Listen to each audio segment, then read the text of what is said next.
안녕하십니까? 지혜의 샘을 찾아 떠나는 여러분의 여정에 함께하는 시간입니다. 고대의 잃어버린 세계, 그 찬란했던 지혜와 신비는 모두 어디로 사라졌을까요? 혹자는 그것이 완전히 파괴되어 역사 속으로 사라졌다고 말합니다. 하지만 어쩌면 그 세계는 사라진 것이 아니라 단지 다른 종류의 세계 아래로 깊이 가라앉은 것은 아닐까요? 오늘 이야기에 귀 기울여 주시는 여러분의 삶에 지혜의 빛이 함께하기를 기원하며 저희 채널의 구독과 좋아요를 통해 더 많은 분들과 이 빛을 나누는 일에 동참해 주시길 부탁드립니다. 여러분의 작은 손길이 진리를 향한 또 다른 등불을 밝히는 힘이 됩니다. 자, 이제 시간의 심연 속에 잠겨있는 잃어버린 대륙, 우리 내면의 아틀란티스를 향한 탐험을 시작하겠습니다. 고대의 지혜는 결코 멈춘 적이 없습니다.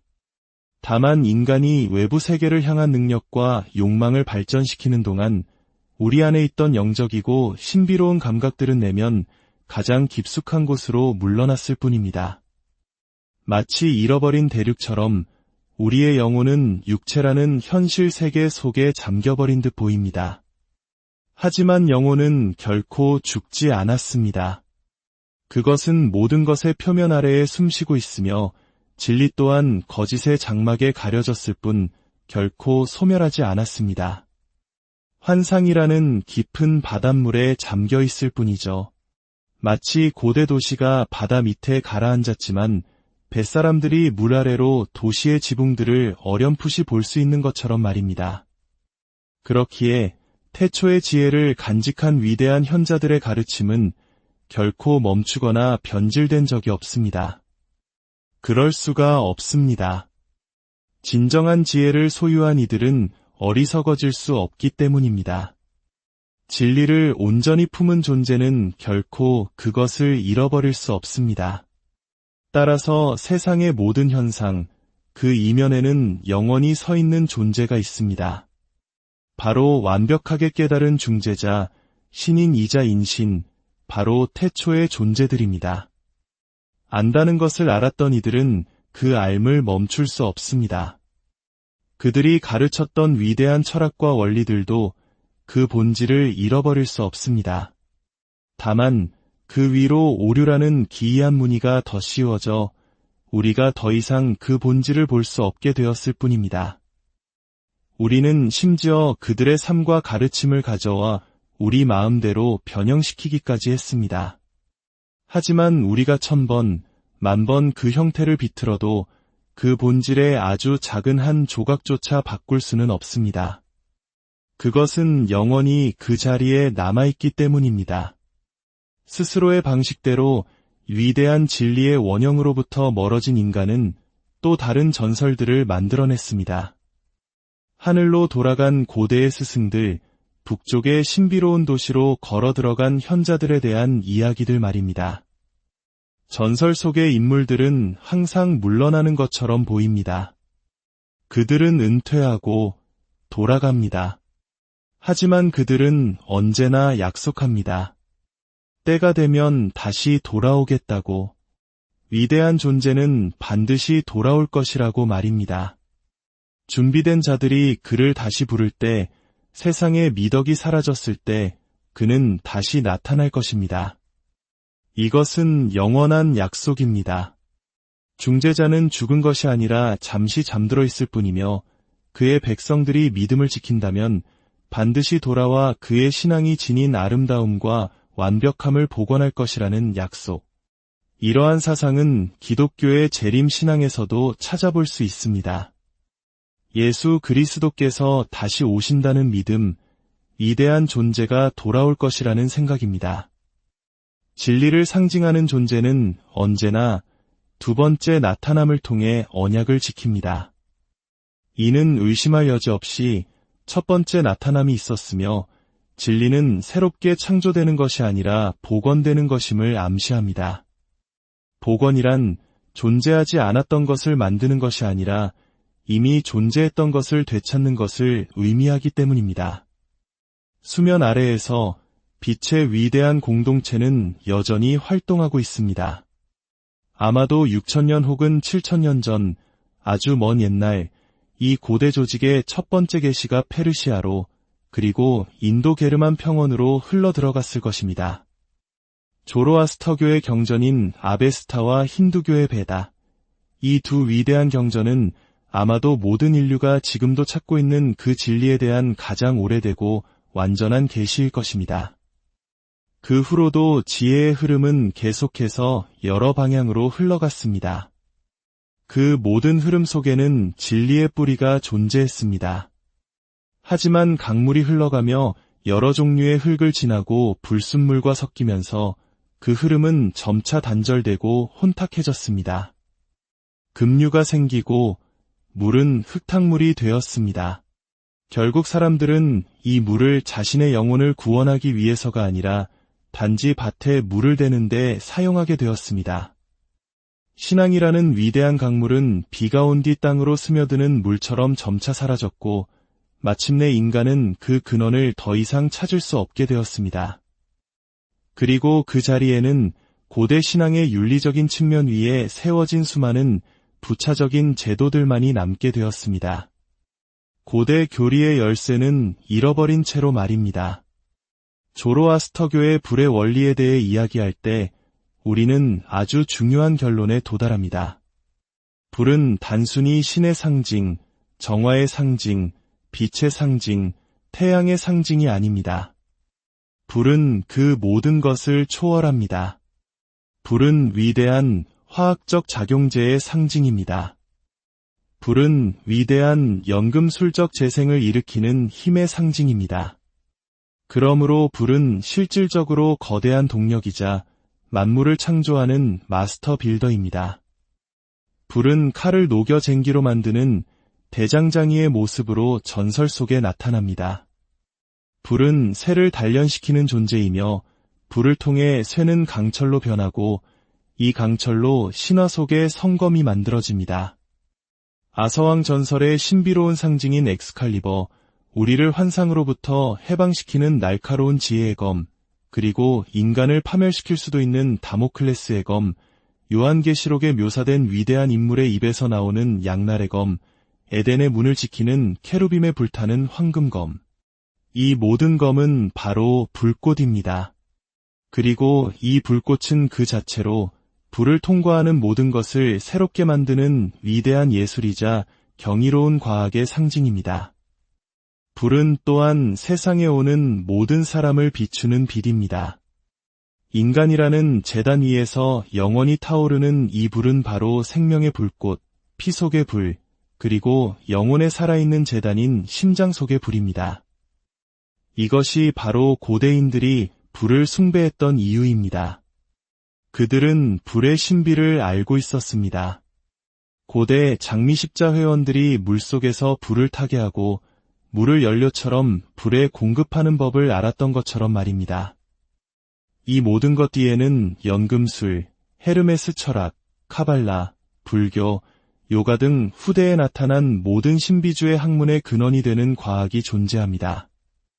이 신비로운 힘, 불은 만약 올바르게 다루어진다면 모든 것을 자신에게로 이끌 것입니다. 따라서 불은 진리에 작동하는 신비를 의미합니다. 많은 것들이 사변적이고 이론에 머무르지만 불은 그 자체의 힘으로 진리의 뜨거운 불과 지성의 차가운 빛 사이의 차이를 만들어냅니다. 인간은 이 불을 발명하지 않았습니다. 단지 해방시켰을 뿐입니다. 위대한 존재들의 지혜 또한 인간이 창조하는 것이 아니라 해방시키는 것입니다. 그것은 언제나 존재하며 우리가 그것을 발견할 때 비로소 우리의 암속으로 들어옵니다. 위대한 예술이란 이 불이 우리 안에 불순물을 태워 없애고 약한 금속을 단련시키며 육체를 양분으로 삼아 마침내 육체의 주인이 되어 자기 자신이 아닌 모든 것을 소멸시키는 과정입니다. 이것이 바로 불교에서 말하는 삼매와 열반의 신비로운 불이며 인간 완성의 과학을 상징하는 것입니다. 이제 우리는 단순히 지리적인 중심지역과 그를 둘러싼 민족들의 그림을 보는 것이 아닙니다. 우리는 영원히 타오르는 불로 대표되는 정신적 중심을 보고 있습니다. 전설에 따르면 결코 꺼진 적이 없는 불. 이 중심의 불 주위에는 그 횃불로부터 불을 붙인 다른 불들이 원을 그리며 타오르고 있습니다. 그리고 이 불들이 피어오르는 곳마다 단 하나의 횃불이 그 불을 밝혔음을 우리에게 말해주는 듯합니다. 이 불의 원은 점점 더 퍼져나가며 길을 만듭니다. 그들이 지나온 길은 그 길을 거슬러 돌아가고자 하는 모든 이들을 위한 길이 되기 때문입니다. 결과적으로 세상의 모든 곳에는 순례의 길이 존재합니다. 근원이 되는 샘으로 어머니가 되는 불로 돌아가는 순례길 말입니다. 그리고 그 불 주위에는 성스러운 장소를 보호하기 위한 거대한 벽이 세워져 있습니다. 마치 광야의 성막 주위에 쳐진 장막처럼 불경한 자들이 들어오지 못하도록 성소를 지키기 위해 벽이 세워진 것입니다. 이 벽들이 바로 신앙과 종교입니다. 그것들은 사실 불의 적이 아니라 수호자입니다. 그들은 마치 진리라는 성스러운 땅으로 들어가는 12개의 문을 지키는 무장한 케루빔처럼 서 있습니다. 불타는 칼을 든 이 케루빔들은 준비되지 않은 자가 신성한 땅으로 들어오는 것을 허락하지 않습니다. 따라서 종교들은 점차 수련의 체계가 되었습니다. 정화의 방법이 되었고 성전의 현관, 즉 바깥 부분이 되었습니다. 현관을 통과하며 수호자들의 시험을 받지 않고서는 누구도 성소에 들어갈 수 없습니다. 고대 이집트의 신비의식에 입문하려던 자들처럼 올바른 암호를 대지 못하거나 앞으로 나아갈 자격이 있음을 증명하지 못하면 문은 열리지 않습니다. 안타까운 것은 종교들이 바로 이 중요한 점을 인식하지 못했다는 사실입니다. 그들 자신 또한 자신들보다 더 우월한 어떤 것을 지키는 수호자라는 점을 말입니다. 따라서 어느 종교가 가장 신성한지를 두고 벌이는 무의미한 논쟁은 역사상 최악의 시간 낭비이자 세상이 겪어온 가장 큰 잔혹함의 원인이었습니다. 그들은 서로 경쟁하느라 자신들이 지키기 위해 창조되었다는 사실을 잊어버렸습니다. 그들은 자기 자신에게로 이르는 문이 아니라 자기 자신을 통과하여 만물의 본질인 그 어떤 것으로 이르는 문으로 창조되었습니다. 동양의 한 스승은 훌륭한 제자는 스승을 능가할 수 있지만 스승에게 진 감사의 마음을 능가할 수는 없다고 말했습니다. 우리가 통과하는 위대한 문들, 즉 각각의 종교와 신앙체계가 영원한 진리를 향한 충실한 종의 역할을 해왔다면 우리는 그 문이 그곳에 서 있다는 사실에 영원히 감사해야 합니다. 우리가 그 문을 통과하여 다른 세계로 나아가더라도 우리는 온 마음으로 그 문을 지지하며 그 목적의 고귀함과 중요성을 느껴야 합니다.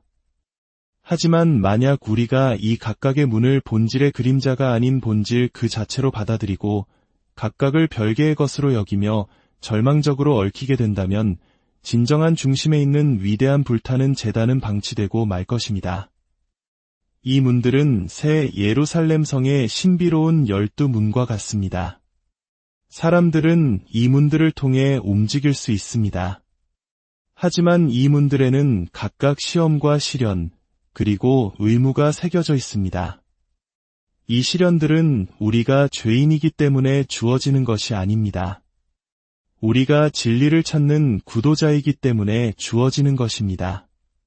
우리가 찾는 진리를 얻기 위해서는 우리 자신이 그 진리가 되어야만 합니다. 따라서 이러한 시험과 수련, 규율은 불꽃에 다가가려는 자들에게 절대적으로 필요합니다. 만약 불꽃에 다가가는 자가 스스로의 본성 속에 있는 불순물을 자발적으로 제거하지 않는다면 그는 불에 잘 타는 물질을 가지고 불에 접근하는 것과 같습니다. 그는 영원의 빛이 아니라 모든 것을 삼켜버리는 불을 발견하게 될 것입니다. 불순물은 불꽃 속에서 살아남을 수 없기 때문입니다. 그러므로 불꽃에 다가가기 전에 불순물을 제거하는 것이 인간의 의무입니다. 그렇지 않으면 그 경험은 도움이 되기보다는 고통스러울 것입니다. 우리가 서로를 위해 혹은 개인으로서의 자신을 위해 선행을 하는 것이 아닙니다. 우리는 진리의 이름으로 그리고 진리를 위해 이 모든 일을 행합니다. 그것 없이는 우리는 살 수도 생존할 수도 없기 때문입니다. 시간이 흐르면서 우리는 이 모든 종교들이 신성한 중심을 지키는 원이었다는 사실을 잊어버렸습니다. 그 중심에 있던 것은 인간이 지은 거대한 대성당도 화려한 도시도 아니었습니다. 그 중심에 있던 것은 순수한 생명 그 자체였기 때문에 우리는 그것을 잊기 쉬웠습니다. 우리의 물질적인 감각으로는 아무것도 볼 수 없었기 때문입니다. 우리의 무지는 우리로 하여금 그 본질을 놓치게 했습니다. 우리는 각각의 문을 그 자체로 중심으로 만들기 시작했고 그 결과 하나의 진리로 향하는 여러 개의 문 대신 여러 개의 중심, 즉 여러 개의 신앙을 갖게 되었습니다. 그 후에는 당연히 언어의 혼란, 마음의 혼란, 영혼의 혼란이 뒤따랐습니다. 사람들은 신의 이름으로 서로를 죽이는 것이 가능해졌습니다. 진리의 이름으로 서로를 박해하는 것이 가능해졌습니다. 중심이 사라졌기 때문입니다. 중심 없이는 각각의 것들은 홀로 서서 불완전하고 비현실적이며 부적절할 뿐입니다. 중심에 대한 인식을 잃어버렸기 때문에 우리는 광신자가 되고 편협해질 수 있었습니다. 하지만 모든 신앙은 원래의 계획에 따라 세워졌거나 그 계획의 일부였던 이들로부터 갈라져 나와 세워졌습니다. 따라서 기묘하게도 거의 사라진 듯한 연속성은 계속 이어져 왔습니다. 모든 세대, 모든 종교 안에서 소수의 사람들은 이 사실을 인식했습니다. 그리고 조용히 혼란의 미로에서 벗어나 상식의 드넓은 빛으로 인도하는 아리아드네의 신비로운 실타래를 따라 고요한 탐구를 시작했습니다. 고대의 비밀 결사들은 이 지식으로 이끄는 초등학교와 같았습니다. 그들의 주된 목적은 인간에게 가치를 분별할 수 있는 능력을 부여하는 도덕적, 윤리적 가르침을 주는 것이었습니다. 이를 통해 인간은 마침내 이익보다 가치를 우선시하고 진리를 선포하기 위해 자기 희생을 선택하며 현실의 가치를 인식하여 그것을 성취하기 위해 앞으로 나아갈 힘을 얻게 됩니다. 인간은 천국에 대한 희망이나 지옥에 대한 두려움 때문에 미덕을 개발해서는 안 됩니다. 미덕 없이는 자신의 유기체를 충분히 재생시켜 위대한 진리 탐구의 신비의식에 참여할 수 없기 때문에 반드시 미덕을 개발해야 합니다. 결국 자기 수양을 통해 그는 내면의 통합, 즉 진정한 의미의 평화와 안정을 얻게 됩니다. 그리고 자기 자신을 포함한 모든 것과 완전한 평화를 이룬 존재로서 그는 마침내 저 너머의 신비로운 방으로 들어갈 수 있습니다. 태초의 존재들이 있는 신성한 성소에서 자기 자신을 발견하게 될 것입니다. 그때 그는 깨닫게 될 것입니다. 자신이 걸어온 길이 바로 자신보다 앞서 진리를 추구했던 모든 현자들이 걸었던 길이라는 것을, 빛의 길을 걷고 있으며 진정한 종교로 들어가고 영원한 부를 찾아 마침내 그것을 발견했음을 깨닫게 될 것입니다. 그리고 기꺼이 그 불꽃의 종이 되는 것에 만족할 것입니다. 그렇게 함으로써 그는 평범한 의미의 지식을 얻는 것이 아닙니다. 그는 태초의 암과 하나가 되는 정체성을 얻습니다. 무지와 죄와 죽음이 세상에 들어오기 전의 고대인처럼 그는 진리라는 사실 그 자체에 참여하게 됩니다. 그리고 자기 안에서 무지와 죄와 죽음을 극복했기 때문에 그는 시간을 초월한 고대의 존재들 중 하나가 됩니다. 이것이 유일한 지혜이며 다른 지혜는 없습니다. 세상적인 지혜를 추구하는 모든 길은 결국 완전한 소멸로 이어지거나 혹은 진정한 것에 대한 완전한 헌신으로 이어질 뿐입니다. 오늘 우리는 시간의 심연 속에 잠겨있는 영원한 진리의 불꽃에 대해 이야기해 보았습니다. 어쩌면 우리 각자의 내면에도 그 불꽃이 꺼지지 않고 타오르고 있는지도 모릅니다. 여러분의 삶 속에서 그 내면의 불꽃을 발견하고 그 빛을 따라 걸어가는 고귀한 여정이 되시기를 진심으로